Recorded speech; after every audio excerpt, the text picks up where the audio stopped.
السلام عليكم خياتي، ان شاء الله تكونوا كامل بخير. قبل ما نبدا الفيديو تاع اليوم نعاود نذكركم ونقول لكم ما تنساوش الجيم في الفيديو هكذا باش توصل لاكبر عدد من المشاهدين وتكبر القناه اكثر واكثر. وحبيت نقول لكم باللي عندي كونت تيك توك بالنسبه للناس اللي تحب تدخل وتابوني فيه واللي عندها تيك توك راح تلقاو فيه فيديوهات تاع الوصفات تاعي، اضافه الى كونت انستغرام بالنسبه للناس اللي عندها وتحب تتواصل معايا ولا تطرح عليا اي سؤال راح نجاوب عليكم باذن الله. نبداو في الوصفه تاع اليوم اللي هي خبزه السلق والبطاطا. وصفه سهله مهله وتجي بزاف بزاف بنينه. في مقله نديرو كميه تاع الزيت كيما راكم تشوفوا هكذايا، ونديرو حبيبه تاع البصل تكون متوسطه اللي قطعتها كيما راكم تشوفوا هكذا مربعات. نخلو هذيك البصله تتقلم مليح مليح في الزيت كيما راكم تشوفوا بهذه الطريقه حتى تدبل، باش يعني الوصفه تاعنا تجينا بنينه وتجينا ناجحه. ما تخلوش هذاك البصل يغزغز وتروحوا تضيفوا عليه المكونات الاخرى. في هذه الاونه راح نضيف زوج ربيطات تاع السلق اللي كنت غسلتهم تخي بيان بالماء وقطرتهم. السلق البنات يعني قطروه في هذيك لاباغي اللي نديروها تاع الشلاضه عادي اللي تقطر شلاضه ديروها تما باش هكذايا يعني السلق تاعكم ماوش راح يطلق كميه كبيره بزاف من الماء وتاني ينشف وراح يجينا بنين. غطيت السلق تاعي هكذا باش يدبل ويعني يحبط. نعرفوا السلق في الاول يكون عنده لو فوليوم ومن بعد يدبل ويولي يعني كامل ما كاش. ضفت عليه حوالي زوج سنينات حتى ثلاثه تاع الثوم. نعرفوا باللي السلق يحب الثوم. ضبيتو انا البنات يعني السلق في اكثر الاحوال في الوصفات توعي نطيبوه غير بالثوم، ولكن في هذه الوصفه يعني كي تزيدوا له البصل راح تجي بزاف بزاف بنينه. هذه الوصفه سهله مهله صحيه ما فيهاش بزاف مكونات. ما راهيش مكلفه، والاهم من ذلك انه راح توجد في وقفه يعني توجدوها الفطور ولا العشاء ديروا معاها اون سوب ولا راح تكون كافيه وغنيه ومغذيه وتجي صراحه رائعه. نخلي هذاك السلق تاعي يدبل مليح مليح مع هذيك البصله والثوم. كما عودتكم يعني راكم تشوفوني دائما انا السلق يعني ما نقطعوش صغير قلت لكم لانه يدوب كامل. سو كيفي نقطعو هكذا شويه كبير على الاقل يكون عنده كما يقولوا الشكل.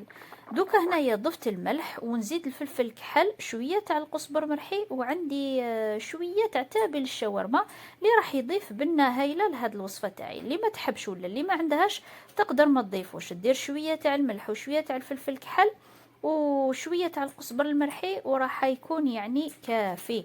القزبر المرحي انا استعمله بزاف بزاف البنات لانه بنين وصراحه ما يبدلش الذوق تاع الماكله. يعني ما تخافوش ماشي كي تزيدوا اني بيس تقولوا يبدل، لا لا.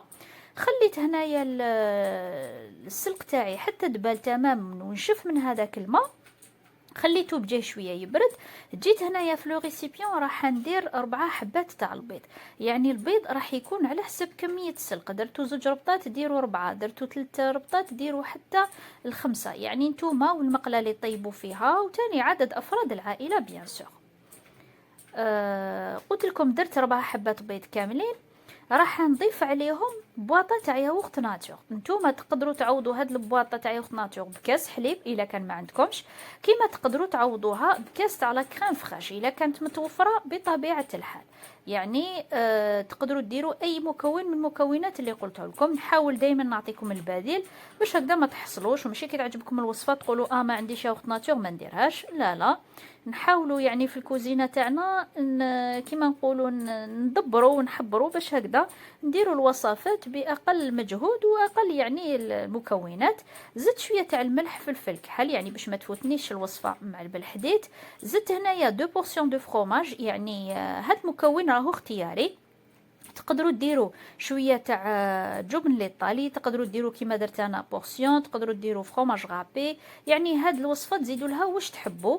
هنايا رحت ضفت هذاك السلق بعد ما شويه برد يعني باش ما يطيبليش هذاك البيض. نعرفوا كي يكون السلق سخون راح يطيب لي البيض ديالي. وهنا كنت قليت حبيبات تاع بطاطا يعني قطعتهم هكذا مربعات وقليتهم. اللي ما تحمش الزيت تقدر تفورهم تقطعهم هكذا مربعات وتضيفهم عادي. فوالا انا باش نزكي الوصفه تاعي تاني باش تجي بنينه.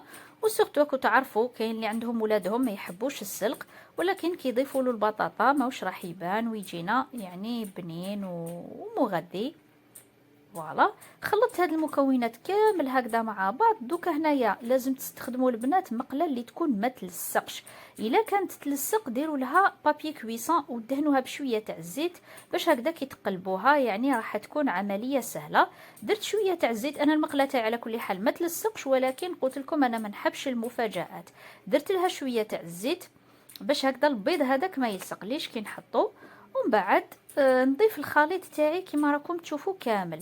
هاد الخليط البنات تحبوا طيبوا شويه تاع لافيونداشي وتزيدوها، تحبوا ديروا شويه تاع الطون، شويه تاع دجاج مرحي، دجاج مربعات، يعني الا كان متوفر عندكم اللحوم تقدروا تضيفوها، ولكن انا درتها لكم بطريقه اقتصاديه وباقل الامكانيات اللي تكون متواجده عندكم في المطبخ ديالكم. فوالا هنايا خليتها كيما راكم تشوفوا، نقصوا لها النار، غطيوها كي تشوفوها حمارت من التحت من داك ديروا لها هكذا بلا سباتول كيما راكم تشوفوا باش تتجنبوا انه الاطراف يلصقوا لكم. نطلع عليها من التحت الى لقيتها حمارت راح نقلبها في طبيسيل اللي يكون مدهون بالزيت.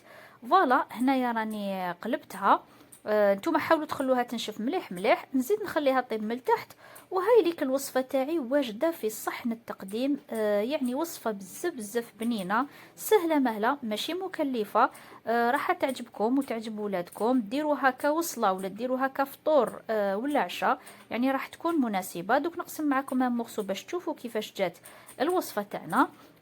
نقول لكم مرة أخرى ما تنسونيش خياتي بالجم من فضلكم. الجم مهم جدا في الوصفات وفي الفيديوهات في اليوتيوب. كما قلت لكم من الأول تقدروا تروحوا الكونت انستغرام تاعي والكونت تيك توك، راح نحطه لكم في الشاشة في بداية الفيديو. نقول لكم تهلاو في روحتكم. نتلاقاو إن شاء الله في فيديوهات أخرى. السلام عليكم.